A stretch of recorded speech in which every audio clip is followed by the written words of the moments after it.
Il Presidente e Sa Majesté le roi Abdallah II de Jordanie.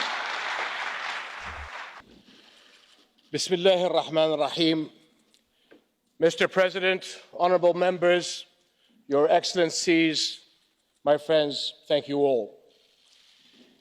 It is an honor to speak before the European Parliament once again. As I look around this historic chamber, I see it holds many hundreds of people. But in truth, there are with us today millions more from different countries, histories, and perspectives. So we who are gathered here have two things in common. First is our responsibility to these millions, the people who have entrusted us with their hopes and fears.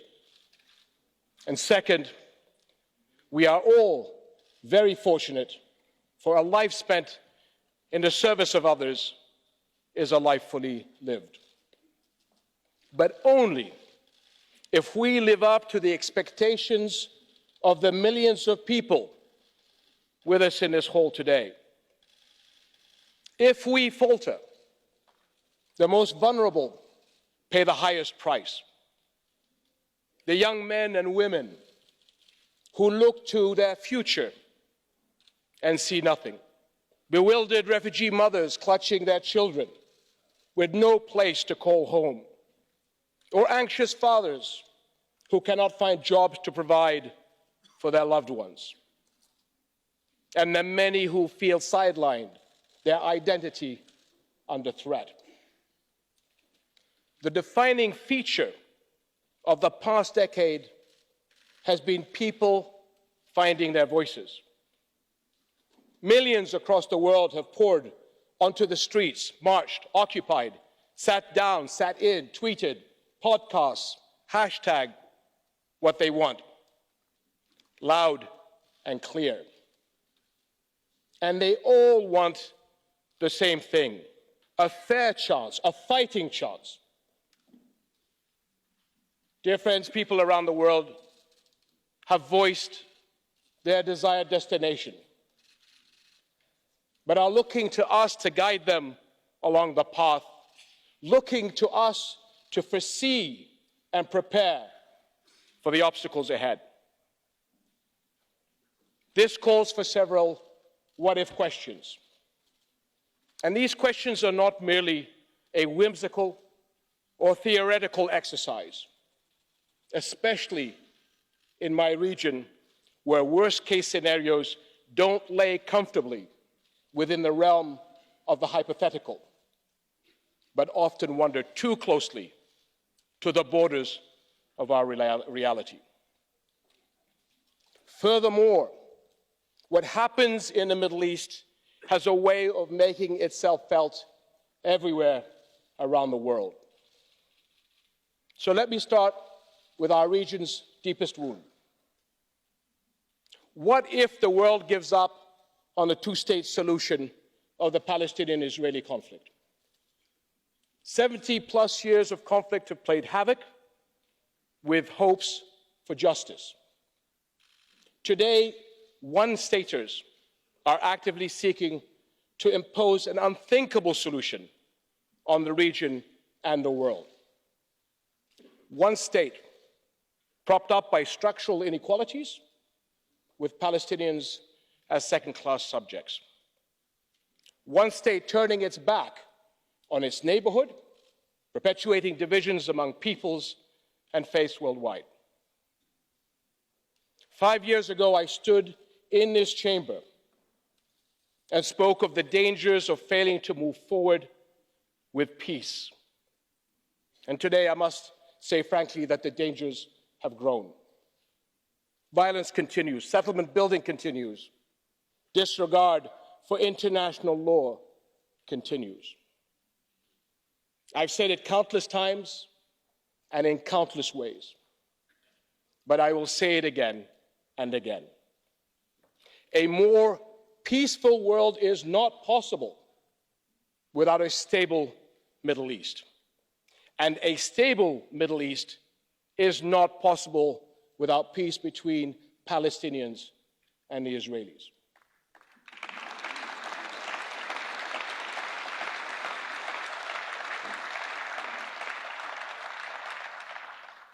What if Jerusalem, a city that is close to my heart personally and of great historic significance to my family, remains disputed? Can we afford to rob Christians and Muslims alike of the spirituality, peace, and coexistence that this city symbolizes, and instead allow it to descend into political conflict? Now, fast forward to the most recent standoff between the United States and Iran.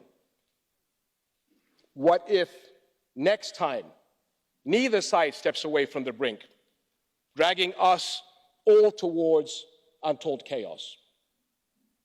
An all-out war jeopardizes the stability of the entire region.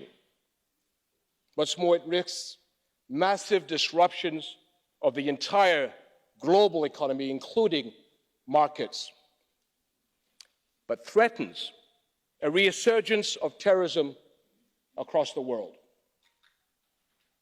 And I ask you another what if. What if Iraq fails to realize the potential and aspirations of its people and slips back into an erratic 17-year cycle of recovery and relapse? Or worse yet, conflict. Iraq is home to 12% of the world's proven oil reserves. But more importantly, it is home to over 40 million people who have suffered through 4 decades of war, crippling sanctions, occupation, sectarian conflict, and the terror of ISIS. Today, their future rests on a fragile peace. And I, for one, will not abandon our brothers and sisters there. Now, what if Syria remains hostage to global rivalries and spirals back into civil conflict? What if we see a reemergence of ISIS and Syria becomes a staging ground for attacks against the rest of the world? Syria may be out of the headlines, with its suffering out of sight and out of mind. But the crisis is far from over. Over the past 9 months, more than 500,000 people have been displaced, many of them already refugees. Do any of us in this hall want to see another Syrian refugee crisis unfold with all its horror and heartbreak? Or another innocent child washed up upon your shores? And I know I speak for everyone here when I say absolutely not.